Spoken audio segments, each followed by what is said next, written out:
Hi, welcome back to the Warrior Servant Leader podcast. We're glad you're here today. Uh, Buckle up, and you may even need a box of tissues. We're going to really jump into uh, a topic that's near and dear to our guest, as well as a lot of our audience, because we all come from this law enforcement background and have suffered and seen death and destruction. And on Halloween night, 1985, Susan Williams Snow, her life changed forever when her dad, LAPD Detective Thomas C. Williams, was ambushed and killed. Uh, Susan has an incredibly compelling story, talks about her family's loss and the road to recovery, and how bouncing back provides hope and she's going to share some practical guidance for others who have been touched by violence and loss, and really just loss in general that comes completely out of left field. And we're going to talk about that. Susan reclaimed her life. She learned to manage PTSD, found a path to vulnerability with courage, loss without victimhood, and how to love with forgiveness. Susan, welcome to the show, and we're honored to have you here and share your story. And I guess really just let's start with what was life like before Halloween night 1985? Oh gosh. Well, I had a relatively normal childhood, except for being the daughter of a cop. um, it was always interesting. Let's just put it that way. When I was little, my dad was a street cop in Los Angeles, and there was always that thought that daddy could get hurt. You know, um, death never came into my mind because I was a child, but as I got a little bit older and he became a detective, I thought, okay, he's off the streets. He's got a desk job now, and there's no danger Mm-hmm. involved because he's coming in after the fact. So I had this false sense of security about that. And my dad he was my best friend. uh, he was a very present father. So he always made you feel like you were the most important person in that room, whether you were his daughter, his wife, his son, people he worked with. I hear stories all the time that he was never a different person. He was always the same person, no matter what. Mm-hmm. And I really respected that about him. Um, and he was a strict dad. Um, I started dating a guy when I was 16 and he was 19. And I had dated a guy that was 19 before, but he looked 19. So dad said no. um, but the new boyfriend had a baby face. And so dad didn't ask, we didn't tell. Um, so going into that day, um, he was getting ready to go to court and he was a lead detective on a case and he was testifying that day. And in the morning, he was nervous, which was odd because he never got nervous before going to court. And so he was trying to get ready, and dad was a little bit colorblind when it came to blues and browns. And he was no fashionista. Um, And I wanted to talk to him and have a conversation that morning because that night I wanted to go to a party and I wanted to go with my boyfriend and my friends and typical teenage stuff.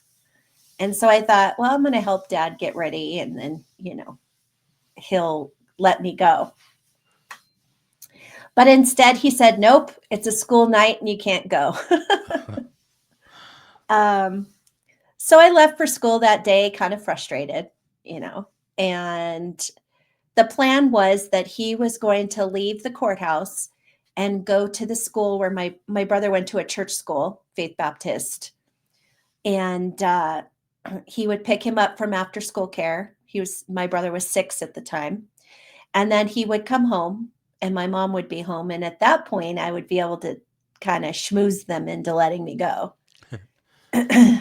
And so I was home. My mom had gotten home from work, and I was getting ready. The phone rang. And so, assuming it was for me, I ran to the phone. This was when they were still attached to the wall, and picked up the phone, and it wasn't for me. It was a lady from my brother's school. And all she said was that there was a drive-by shooting and my dad was involved. And at that point, my mom had kind of rounded the corner, and I handed her the phone as fast as I could. And I tried to listen in, and I couldn't hear anything, but I watched her body language, Mm. and it told me everything. And I knew it was bad.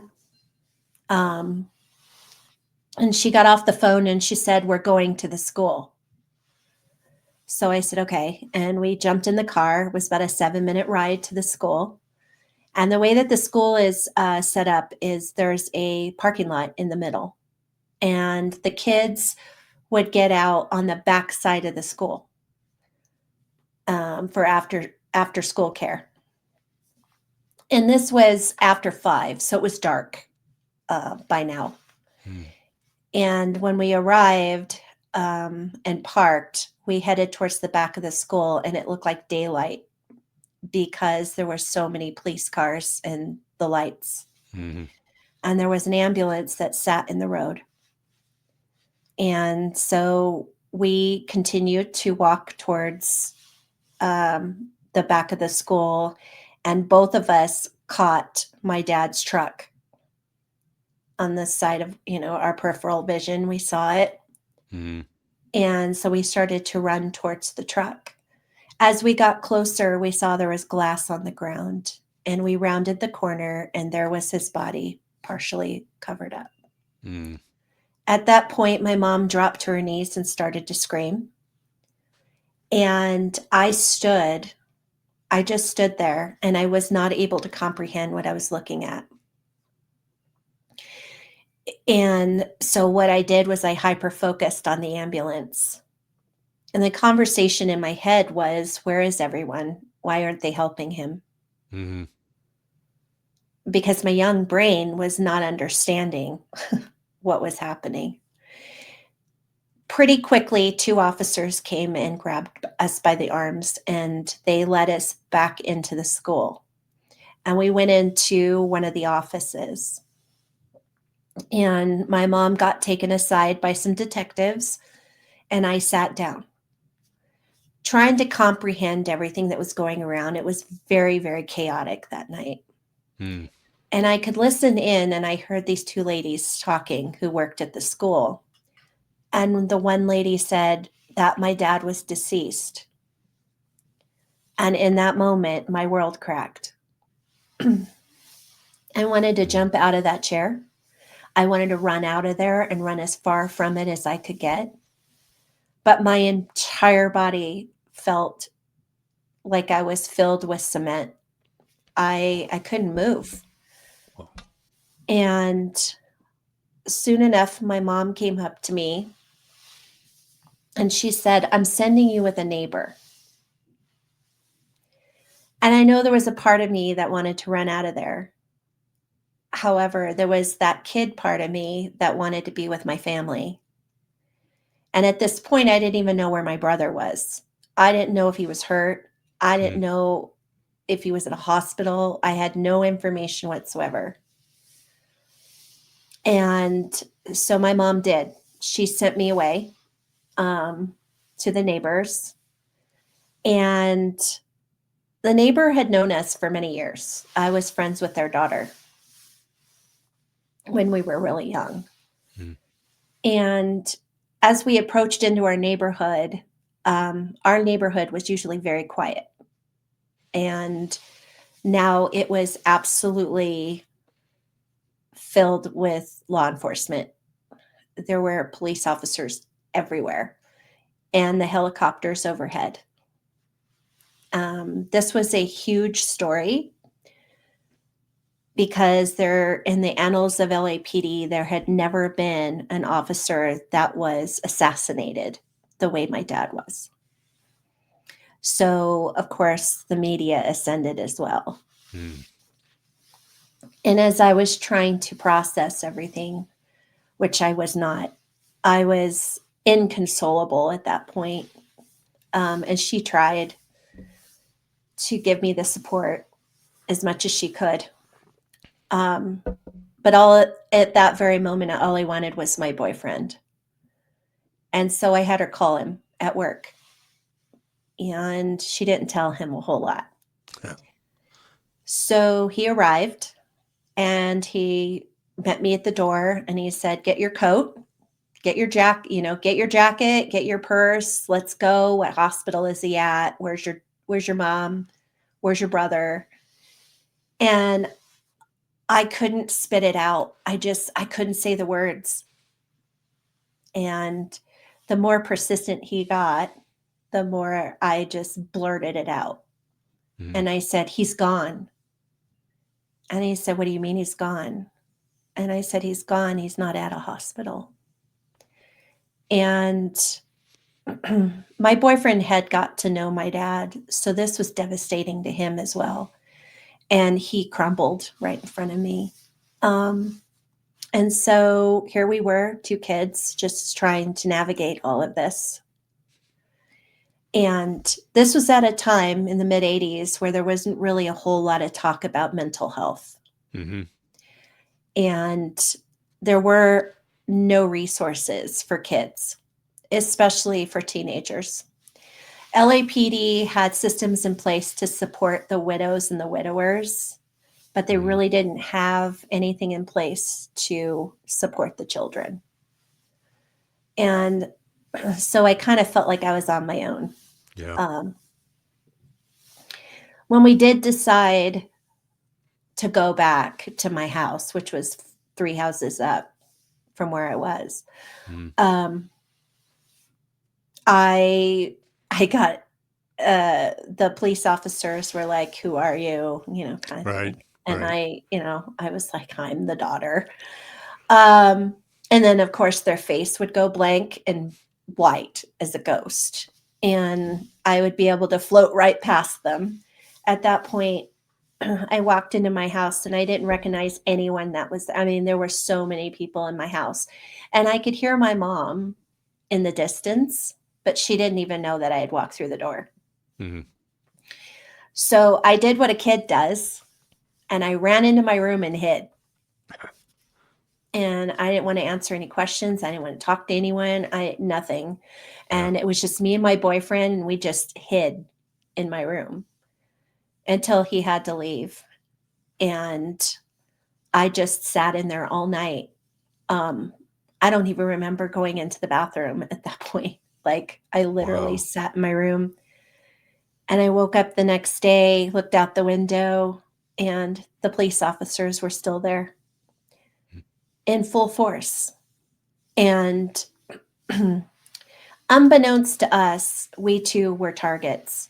And that's why we had so much police presence. Good. And I heard my brother crying through the night. So I knew he was home and I knew that he was physically okay. Okay. Yeah. And then I had learned that my dad, the last thing he did was to save my brother's life. He knew it was coming and he told my brother to duck down in his truck, to which he did. And I didn't get to see him until 11 o'clock the next morning. And I was able to hug him and tell him I loved him and tell him we were going to get through this. There was 6 days that we had all this police presence, metro officers that were staked out in the front of the house, in the back of the house. And I had bodyguards. Wow. no matter where I went. And that was weird. I mean, I had been a Yeah. normal teenage girl the day before, and then I got thrown into all of this chaos and um, just trying to process everything. And um, I knew that during those 6 days, I started to spiral and I felt like I was out of control inside. Like Hmm. I had deep depression. I didn't want to get out of my bed. I wanted to be with my dad. I had suicidal ideation, although I didn't know what it was called then. Yeah. Um, I had anxiety, panic attacks. My dad was my security, and now he's gone. Not to mention, my relationship with my mother was iffy at that prior to my dad's death. And that was the other thing that my dad did. He was my go between and he was my voice of reason between my mother and I. It just wasn't a healthy relationship. Yeah. And so, going through all of that, I just found myself like I stopped sleeping. Um, I found myself kind of walking around in a fog, which Yeah. is really common when you have loss. Hmm. Um, and it's exacerbated when you have the trauma attached to it as well.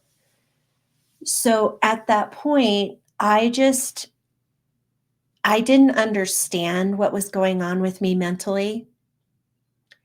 And I didn't have anyone around me that would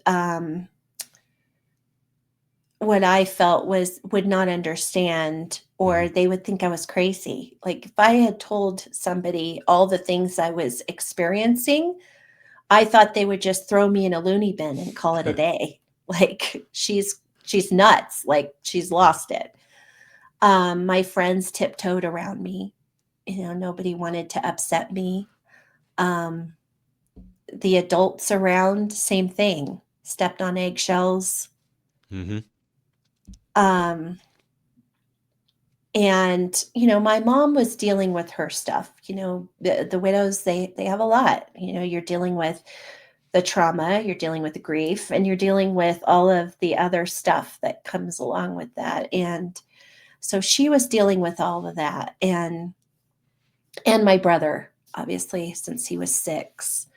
And it, all of the focus at that point, because of my brother being 6 years old and because my dad Hmm. saved his life, obviously all the focus is going to be on him and my mother. Hmm. And so be it. I get that. But it even took the media a couple of days to figure out he had a teenage daughter. Oh. And that was hurtful Yeah. because I had 17 years with the man. Yeah. And so I felt like I wasn't important in this scenario. Um and that was a difficult pill to swallow. Like I really struggled with that, not having the support system. Hmm. Um and about once they caught the guys, this was a planned out assassination of my dad. This has been planned for months ahead of time. Um, and so, I mean, they had watched our house, they had watched our movements. In the trial, it came out that there was a girl that I was in drill team with that was dating him, the actual man who killed my father. Um, and so there was all these things like the case is very convoluted. Like if you really look into it, like I'm still to this day 40 years later learning about my dad's case. The more I go down the rabbit hole, Wow. it's pretty nuts. But as a kid, I just at that point I didn't know how to advocate for myself. I didn't want to verbalize, or I didn't know how to verbalize what I was feeling at the Yeah. time. And about probably a week or so after the funeral and everybody kind of went down away and it just kind of calmed down a little bit, my mom came to me and she said that LAPD wanted to pay for some therapy for her and my brother and I. And at the time, I was a kid and I thought, if you go to a therapist, you're nuts. Like, that was Yeah. just my mindset. Right. But because I was living in a fog, and literally, if you pushed me in a direction, that's the direction I would go. And so my mom said, "You're going," basically. Yeah. And I said, "All right, I guess maybe this will be the adult that can help me." And unfortunately, he wasn't. Um, he was not what I call trauma informed. Yep. And because of that, he did not want to dip his toes in the weeds with me. And so he never asked me any questions that would give me a safe space in order to be vulnerable, to Hmm. tell him what was going on. And so, because of that, he kept our sessions very general, Yep. and it was very much about my relationship with my mom, my relationship with my brother, my boyfriend in school, as I was a senior in high school at the time. Hmm. And that was it. And every week I went to him, I kept thinking, today's the day. He's going to say something, he's going to do something to make me feel better. And he didn't. And I'd walk out of there disappointed week after week after week. And after a year of seeing him, he looked at me and he said, "Susan, you're a well rounded young lady and you're going to be fine for the rest of your life. And I don't need to see you anymore." I literally walked out of that office thinking, okay, I've snapped. I'm nuts. I'm going to have to live with all of this stuff I'm dealing with for the rest of my life. So I'm going to have to figure this out because not even a professional can help me. Mm. And what I ended up doing is I thought, okay, I need to create what I call an emotional mask. And that mask was made up of what people told me I was. So when people would say things like, "Oh, Susan, you're so brave. Oh, Susan, you're so strong," that was my mask. Hmm. That's what I put out to people. Hmm. I was a mess inside. I was in what fight, flight, freeze, fawn, like all of it.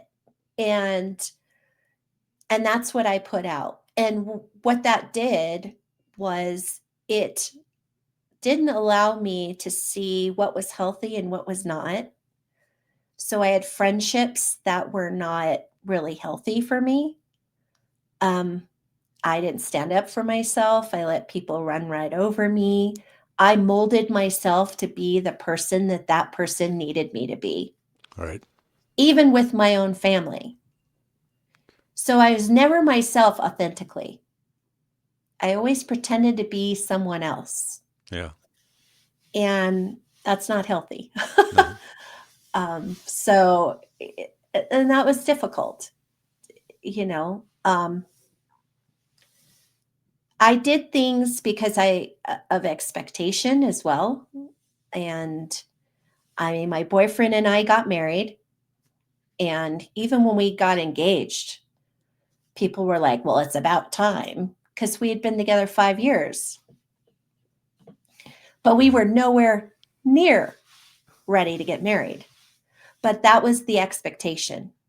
Right. And I thought, okay, this will make me happy.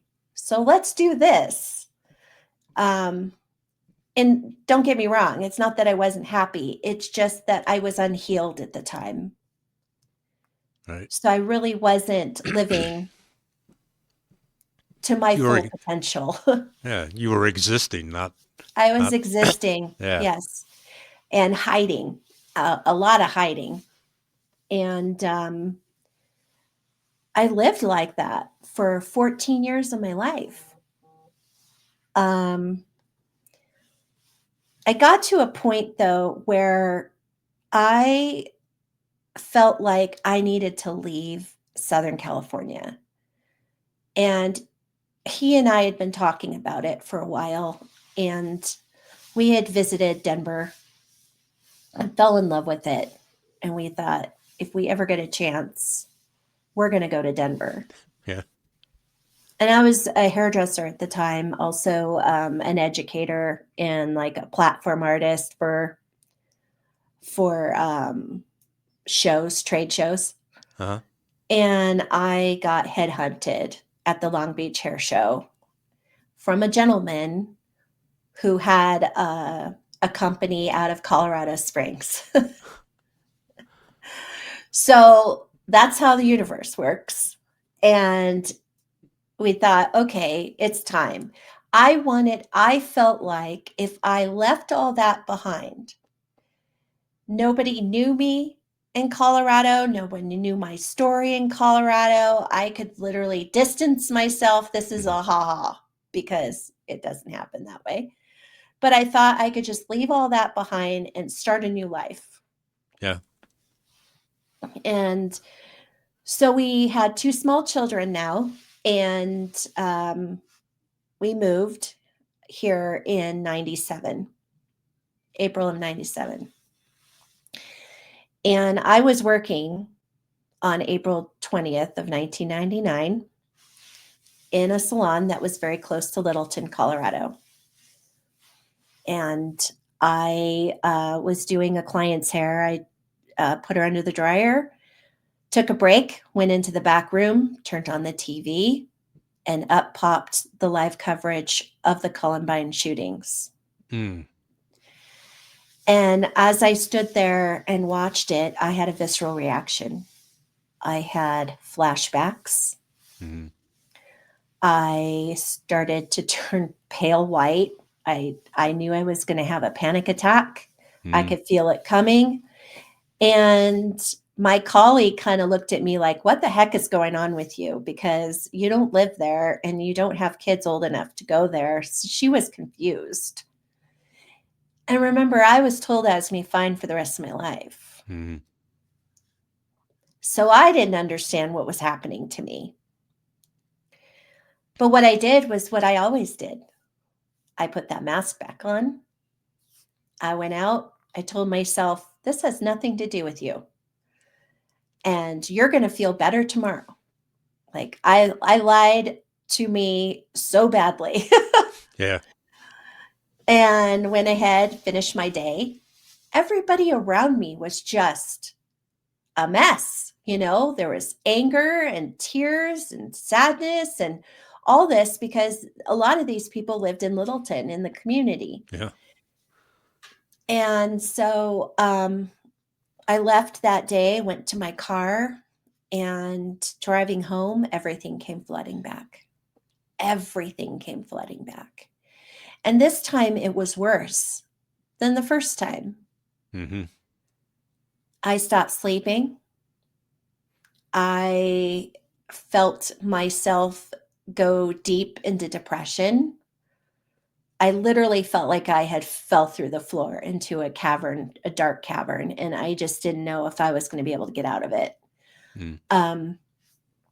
I had suicidal ideation, and this time it was even harder because there was a part of me that didn't want to feel this way anymore. I didn't want to feel this bad anymore. But that there was two babies that I needed to be around for. Mm-hmm. And so I had this fight internally. And my husband, being the very smart gentleman that he is, he recognized it. He saw that I was spiraling and it scared him to the point that he met me at the door one day and he said, you have two choices. You either get help today or I'm putting you in a hospital. And at that point, I was so terrified Mm-hmm. that I put up the white flag and I surrendered. And I said, okay, I'll go. I'll go get help today. And so I did. I made an appointment with a physician first who immediately put me on an antidepressant because that's what they do. And then he handed me a business card of a trauma therapist. And at that point, I laughed at him and I said, I tried this 14 years ago. Yeah. Yeah. It didn't work. So what makes you think it's going to work this time? And he said, you really don't have a choice. And I said, all right, I get it. I've already surrendered. Like, I got to keep moving forward. So I did. I made an appointment with her. And as I sat down with her, I knew it was different. She was finally asking me those questions that I had Mm-hmm. longed to hear at 17. And I felt like because she was asking those questions, that she was a safe space for me. And if she was a safe space, then I was able to be vulnerable with her Mm-hmm. and really tell her everything from the time I was 17, what I went through then, to what I was currently dealing with. And she sat and she listened to me intently. And then she looked me in the face and said, Susan, everything you've gone through since you were 17 is normal because you have PTSD. And I thought, wait, I was so confused because I thought, I'm not in the military. All right. Yeah. I didn't go to war. Like, what are you talking about? And she said, no.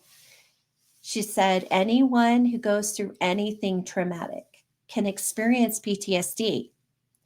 But what you need to know is that it's not just something that goes away. It's Mm-hmm. something you learn to manage. Mm-hmm. And that was it for me. That was the first time that I thought, oh my God, you mean I'm not crazy? I'm not out of control? Yeah. I can heal from this? And I, in that very moment, had so much hope. And I was so grateful that I was sitting in her office because I knew for the first time that I had a person that understood where I was Mm-hmm. coming from and that she was going to be able to guide me and help me heal from this. Was So, she a trauma survivor herself?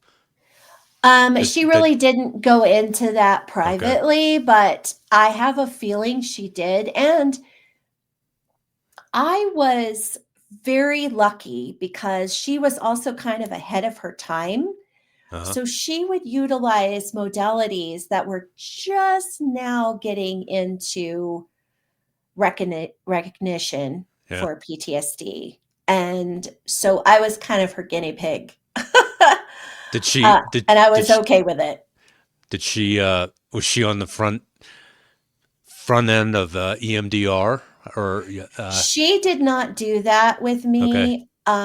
She sent me to someone else that did, and I did do that modality for sure. Um, but in the very beginning, she knew she was dealing with a lot. Like I was a mess. There was a lot going on, right? And she didn't want to throw the kitchen sink at me. Um, so what she said to me was, what is the one thing we can do right now that would make a difference for you? And I said, honestly, I'm not sleeping.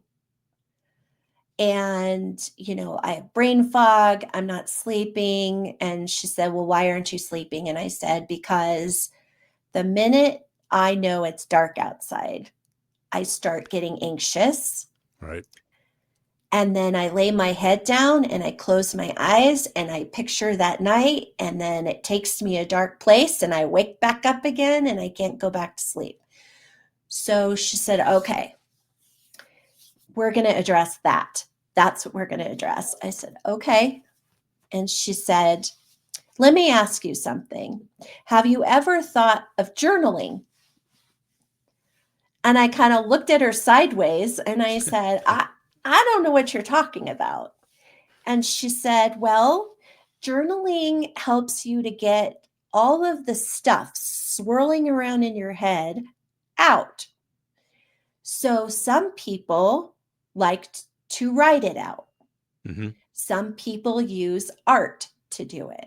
Mm-hmm. Some people use music to do it. Um, and I said, okay. And she said, so what's your flavor? Like, what do you like to do? And I said, well, I write. And she said, great. Take a pad of paper and a pen, put it by your bed. And before you go to bed tonight, I want you to write everything that's swirling around in that head of yours. And she said, honestly, Susan, it doesn't even have to make sense. Mm-hmm. Like, just put the words on the paper, just Yeah. everything out. And I literally was so skeptical. I thought, there is no way this is going to make a difference. And she said, just try it. Just try it. And I said, okay. I went home and I did exactly that. And that night I got 2 hours of sleep. And I thought, no.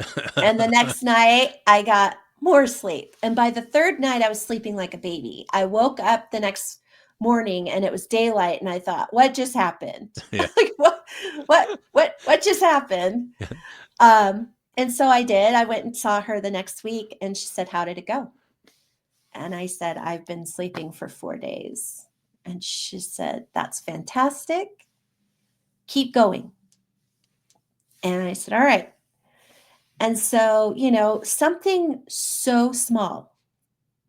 And that was a big aha moment for me because I realized, oh my gosh, something so small that anyone can do can make a huge difference Yeah. when you're dealing with PTSD and trauma.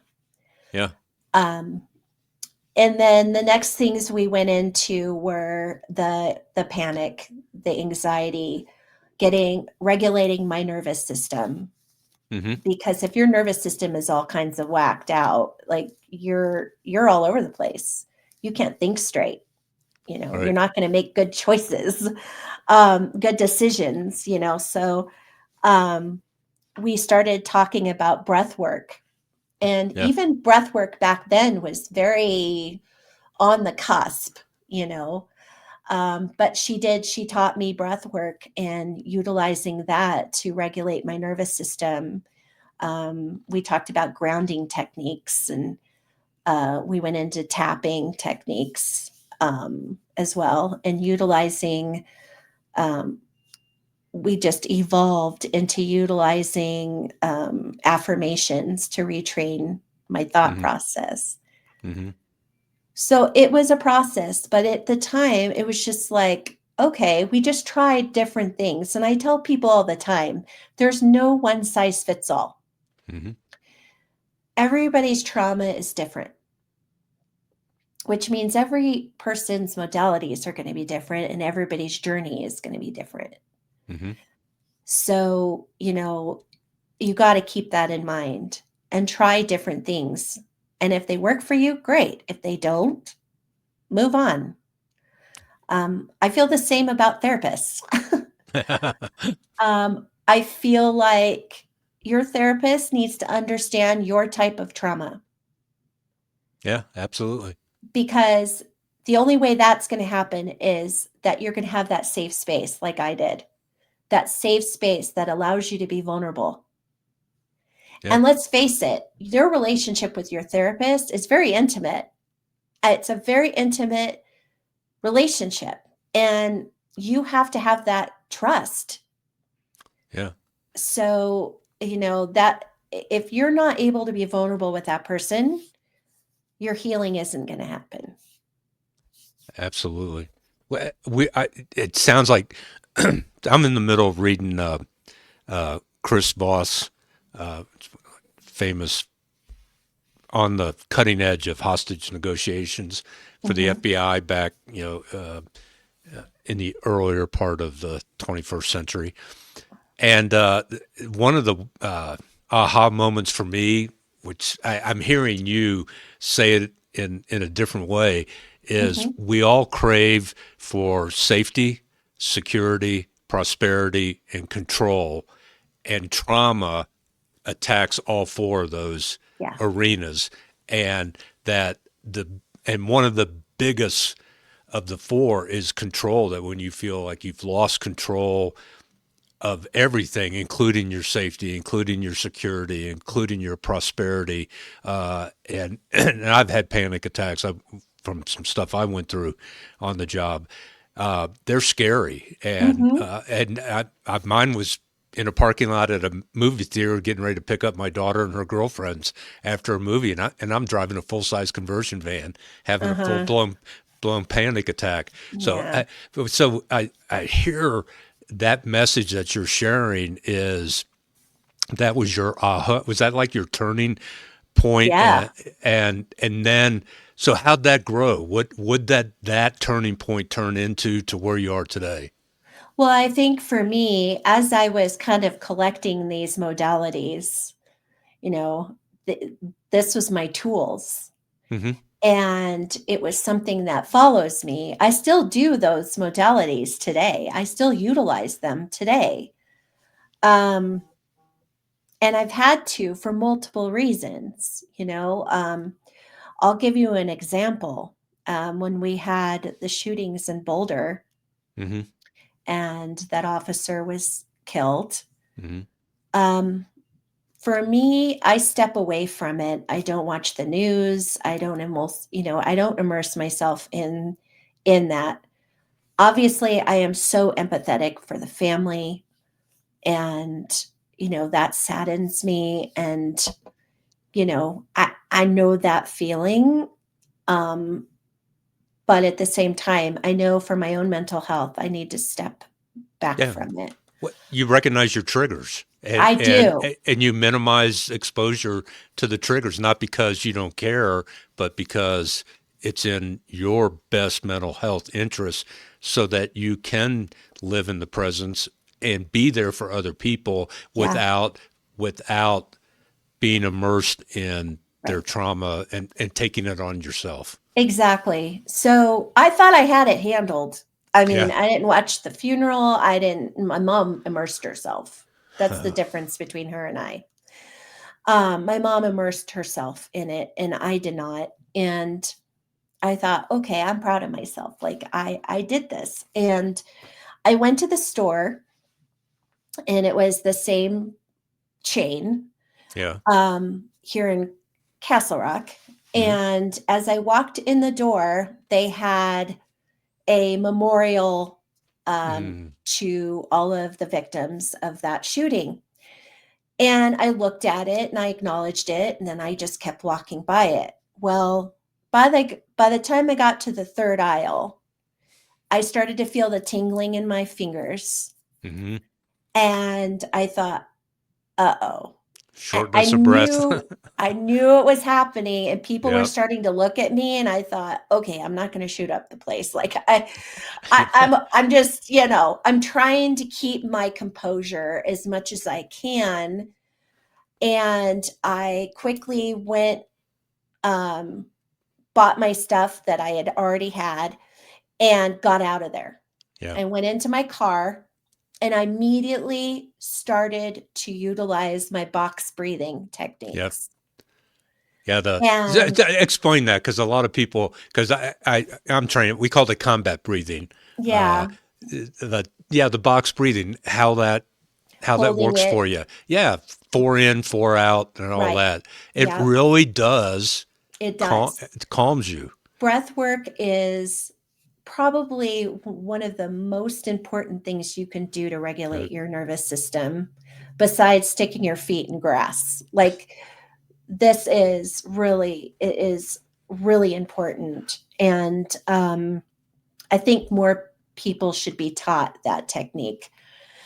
I Um, I just got to tell you because I want to support you, and I know the grounding. Uh, my wife and I we had trouble sleeping. mhm, Just and I shared with you, I think earlier offline. Our youngest son died serving overseas, mhm, and 10 years ago, and so all that grief process and all that. Well, the grounding thing, we actually it's a company. They're here. They're going to get free advertising. Groundwell is the name of it. We actually on our bed we have a grounding. It's like a sheet, Uh-huh. and it does completely changes, and it's the same principle as literally grounding your bare feet to the ground, and Hmm. it changes you. So Yeah, it's a real thing, and it is because yeah, we're energy. yeah, yeah, We human beings are energy, and the grass is energy, and trees are energy. So, yeah, like, we feed off of each other, and that grounds you. yeah, When you're like up here, I always tell my kids, go touch grass. yeah. Um, but, so I had to utilize that. And I sat in the parking lot and I did my breathing technique, and I was able to go from here to here, and I drove away and I felt so proud of myself in that moment that I was able to pull myself out of that state. Hmm. Um, and of course, I came home, I told my husband about it, and he was just like, "Are you okay?" And I'm like, "No, I'm actually pretty good." But, it's followed me. I always use these different techniques and these different tools. And that's what led me to writing the book. Yeah. I knew that I was in a state of mind, or, that I had the tools. If I really wanted to write this book, I had the tools that was Hmm. going to be able to support me through the process. So, name of the book. Tell us the name of the book so we The can. name of the book Uh, is The Other Side of the Gun: My Journey from Trauma to Resiliency. And the reason I started to write this book was for a couple of reasons. But the first reason was there was always this story about who I was as a person based on other people's perspectives. hmm. And it was usually not right. um, and so I wanted people to see the resiliency side of me. I wanted them to see the journey that I had taken, and that I'm continuing to heal. I haven't completely healed, but I am continuing to heal from the trauma. And um, where I got to this space is that there was so much anger and sadness Hmm. around my dad's death in the law enforcement community that I thought that if they read this book and they saw the resiliency side, they saw that I was able to rise from it, that I was able to forgive, I was able to find my power, that something in them could heal. Hmm. And as I zoomed out a little bit, I realized there were other people outside of law enforcement that have gone through something horrific in their life, and they too needed to hear my message. Yeah, And and the forgiveness part is, I think, for cops especially, is almost like a foreign concept that mhm, well, if I forgive somebody, then I'm forgetting yeah, the no, victim, or I'm it that it's we have that whole justice mentality, which is a good thing, but justice does not include retaliation or revenge or wishing the worst happened to somebody because you suffered because of them. So, how did you get to that forgiveness stage? Because again, because we've suffered that loss, and we went through harvesting our tears was the name of the program. The grief process that we used is forgiving and forgetting are two different things, oh and yeah, you will never forget, no, but you can forgive. How did you get to that realization of forgiveness? After many years of therapy, I got to the point where I realized that I have never had a victim mentality in this. I've always felt like the survivor. In fact, when people would call me advocate, the advocates in Mm-hmm. California, and they would say, I'm reaching out to all the victims, I'd have to stop them and say, don't address me as a victim. Mm-hmm. I'm a survivor. And usually it's like crickets. Like they don't, they're not used to hearing that. Yeah. Um, I think part of it is that I watched. I'm going to talk a little bit about my mother, and there's no judgment in this. Okay, so I will say that. But I watched my mother have all this hatred in her heart for these men, and it just it didn't do anything for her soul. Like it was just it kept her from having joy in her life, like Mm-hmm. real joy. Mm-hmm.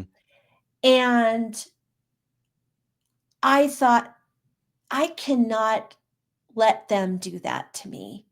Mm-hmm. So for me, the forgiveness wasn't forgetting what they did. For me, it was, I'm forgiving you because I'm taking my power back. Mm-hmm. And you no longer have a hold over me. What happened no longer has a hold over me. And I am going to rise from this and heal from this Mm-hmm. and be better for it. And so it was all about taking my power back Mm-hmm. and saying, you no longer rent free in my head. You no longer have a hold over my life. This Yeah. pain, all of this stuff that you've done to me and my family, you no longer have that power over me. And that really was, it really projected me forward when I got to that point. That's awesome. And it a lot of people think of forgiveness as that you're implicitly condoning what happened, and that is not what you're doing, and that you're giving yourself your life back, Mm-hmm. the four is moving forward, Mm-hmm. and giving something back to you, your joy, your life, and again, you'll never forget what happened. I mean, Mm-mm. humanly, it's not possible unless you have a amnesia, Right. condition, or Right. head injury kind of deal. Exactly. And I went through what where I had the panic attacks and all that kind of stuff was work related, but it was being falsely attacked, and actually they tried to charge me criminally and some other stupid stuff, and I was exonerated of everything, but I so hated the person that spearheaded that effort, from Mm-hmm. the upper command staff. And I was saying stupid stuff like, well, if they pass away before I do, I'm going to go find where they're buried and have a 12 pack of beer, and urinate on their. And I mean, I just really resented Mm-hmm. and hated this person for 5 years, and I didn't share that. I mean, I didn't openly trash this person, but I did share my frustrations and dislike with my wife, and the kids heard it, and they even one time said, "Hey, for Halloween, can we go trash so and so's yard?" And Mm-hmm. it was that person that came after me, and this thing lasted for 2 years. The ringer they put me through, and it finally struck me is they could give a rat's behind how I Mm-hmm. I feel and whatnot, and I did not physically tell that person, "Hey, I forgive you for what you did to me." Mm-hmm. But I got in my quiet time and um, and in a prayer time Mhm. actually verbalized, "I forgive you, so and so, Mhm. for what you did," and it was like, you know, full moon experience and Did everything. you And feel lighter than you did going I, into that? I Because felt like I could breathe literally because I would. Mhm. You've had the panic attacks that they are scary and you Yeah. can't breathe and you start sweating and you get the shakes and all these things are going on and I was having those for some time even after the event was over because I was so angry Mhm. of what this person did to me and did to our family life for a couple of years. But forgiveness is genuinely in your heart and mind going, I forgive you. I don't care if you're sorry. You don't have to say Mhm. you're sorry. You don't even have to know that you hurt me the way you Mhm. did. That the forgiveness is for yourself. To Yeah. quit carrying that burden around that's not yours. Yep. And I tell people, I'm a cradle Catholic. I've never even been to public school. But that's I always think of when people talk about forgiveness. I go, even Christ said on the cross, "Look what they did to him." Mhm. And some of his last parting words is, "Forgive them, Father, for they know not what they do." They Mhm. knew what they were doing. They didn't know who they were doing it to, Right. and he forgave them. And then the guy, the criminal hanging on his whatever right or left side that deserved to be Excuse me. crucified. That it was that guy's forgiveness because he the whole Bible story. But Right. I'm huge that you can never heal if you don't forgive. You'll never have complete and full healing. You'll go to your grave with that heaviness and Right. anger, and that's no way to live. Right. So Yeah, and and it does. It takes a lot off of you, actually. Um, if you think about it, it's like that's why I said, "Did you feel lighter?" Because I've talked to people where they've held all of that stuff, and it was like carrying around 20 extra pounds. hmm You just, no matter where you went, what you did, you were really not able to um, invite joy into your life yeah, because all of this hatred, all of this, turmoil and everything was just living in your body, and joy was not able to, zigzag in there.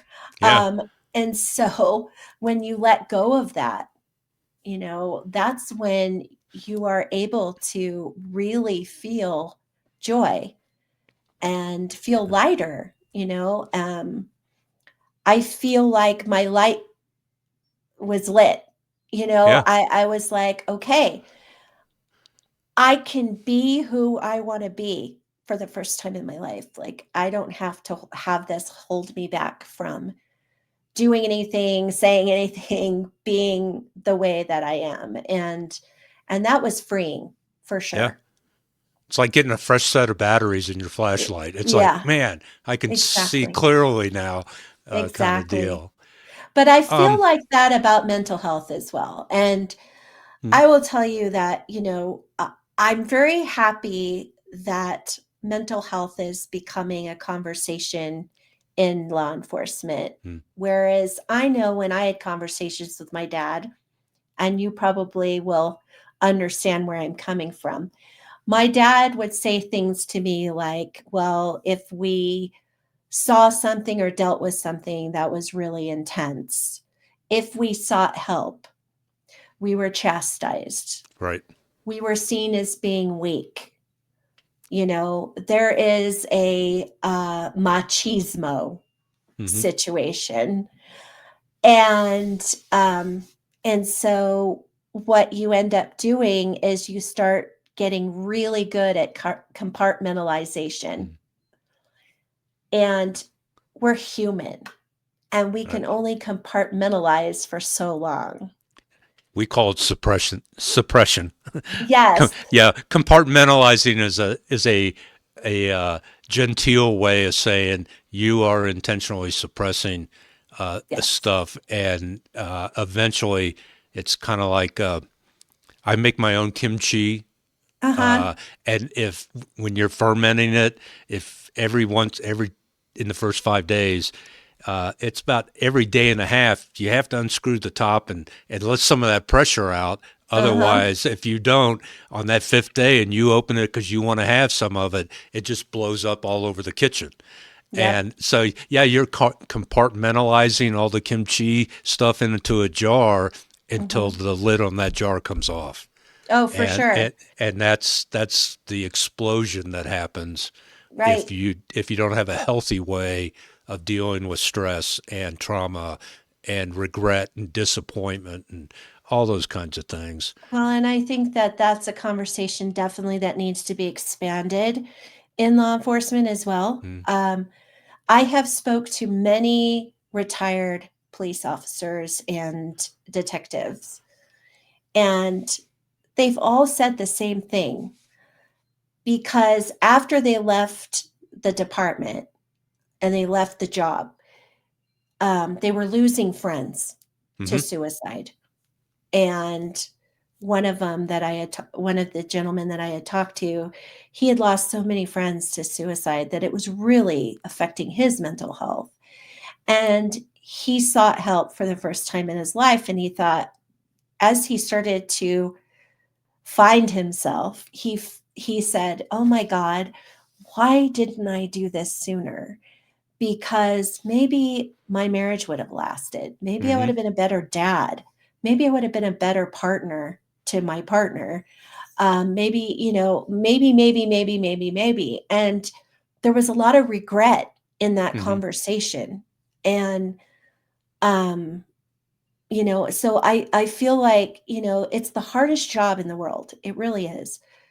And besides being an EMT and a firefighter and all that stuff, they see some stuff. And hmm we're human beings first hmm and foremost. So you can only see that stuff for so long So, before it affects you.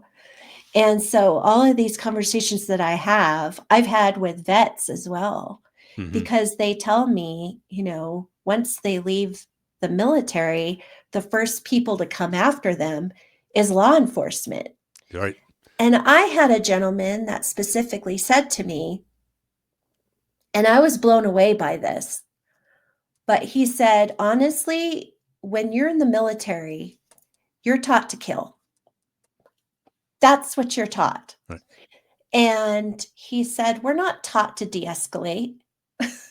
Yeah, the rules of engagement are completely different. They're very different. And he said, your mindset is different and everything. And once he got out of the military after 10 years and 2 deployments, he knew that mentally he was not in a good place. And hmm he knew that he had PTSD.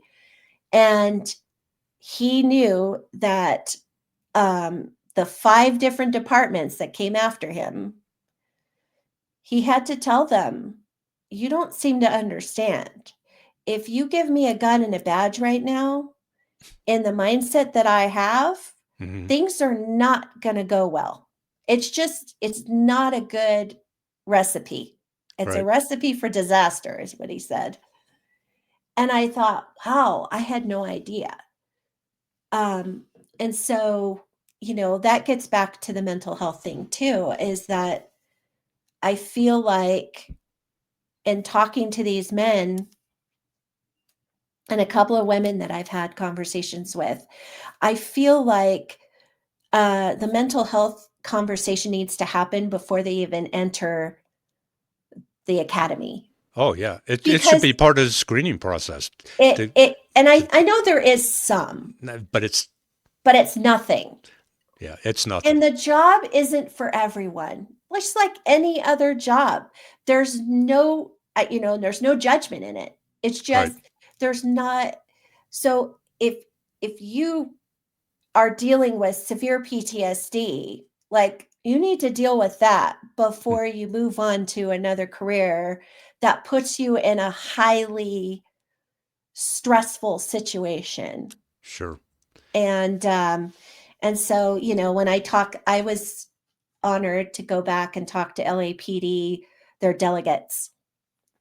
And I was a keynote speaker, and then there was another keynote speaker, a gentleman from New York, and he was attacked. He is still on the job, 30 years. His name was Denny, and he was attacked by a kid having a mental break, and stabbed in the head multiple times. And so Denny is now blind. Yeah. The department kept him on in New York, Rochester, I believe. And he too, same thing. He said, after I got attacked, I have no ill will towards this kid. He was having a mental break. And unfortunately, I was just the recipient of his panic.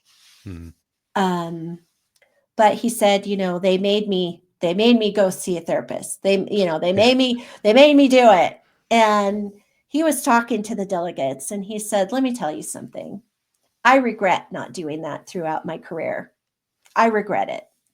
He said, this machismo thing, it's a bunch of bull. Yeah. Like, get that out of your head. You're not weak if you go out and get a therapist and work through some stuff. Like, it's just like any other part of your body. If another part of your body is hurting, sick, whatever, you're going to go see a Is it? doctor for it. Yeah. Yeah. So your Absolutely. brain is in Yeah. your body. Yeah. So there shouldn't be any kind of stigma around that Yep. at all. Absolutely. Totally get it. And I've talked to other people. Have you ever met and talked to T. Cooper Smith from LAPD? Uh, he he has an incredible book, and I want to get back to your book here in just a second. Yeah. Bloody Sunday, where he was almost Oh, executed. I Uh, have heard about him, yeah, but I have never spoke with him. uh, and then Joan Barker. She wrote a book called. It came out in 1999. She would have known your dad. Uh, Mm-hmm. uh, called Danger, Duty, and Disillusion: A Worldview of the LAPD, and she does a deep dive. She's working on her master's degree, and it was Nice. supposed to be a 3-year study, and she turned it into a 20-year study. I think she even married a sergeant on LAPD. Huh. But she does that deep dive into the phases of your career and all the things that you have to, the danger, the duty, and the disillusionment you go through, and Right. how that forms your worldview as a cop. And Exactly. it's fascinating. And for your dad and because in my age group as well, is we were told in the academy, hey, your life expectancy after you retire is only 5 years. Yeah. And it was, and what they didn't tell us, it's because when you retire, you you're not losing friends because of suicide or whatever. You're no longer a cop. You're no longer one of us. And you lose what was that family for you for Mm-hmm. 20 or 25 years. And now you're sitting at home self medicating because nobody, you're not seeing your friends every day and Yeah. doing all those things. So You could be divorced yeah. because of the There's, job, yeah, because whatever, all, all sorts of stuff. drinking, drugs, whatever. Yeah. But Yeah. yeah, and that's the importance of taking care of yourself throughout your career, so Yep. that once you are done, you're not just saddled with all of the crap that you dealt Yep. with for the years you were on the department. Yeah. Yeah. So again, give the name of the book and where can our listeners get it? So it's called The Other Side of the Gun: My Journey from Trauma to Resiliency. It is on Amazon, and it is a paperback book. Say that 5 times fast. Yeah. Um, it is on Kindle. So if you are a Kindle Unlimited member, you can actually read it for free. Um, And I got myself into a studio and narrated my own audiobook, so Oh, it is wow. on Audible. Yes. Awesome. Yeah. And if folks want to reach out to you, get you as a speaker, learn Sure. more, share their story with you, or ask, for your insights and guidance, how Mhm. can they get a hold of you? I have a website. It's susansnowspeaks.com. And it's kind of my one stop shop. It has information on my speaking. I also do trauma resiliency coaching for those who have worked with therapy, but when you get to a certain point, you kind of forget, like, you're a different person. Hmm. And when you're a different person, sometimes you can feel stuck. Like, where do I go now? Hmm. That's where I step in and help out. So there's information on that. I do have a free 40-minute discovery call. So if anybody is interested and they have questions or they want to pick my brain or whatever it is, they can contact me through the website. And then there is information about the book on the website as well. I'm on all the socials. Um, I'm on TikTok. I'm on Instagram.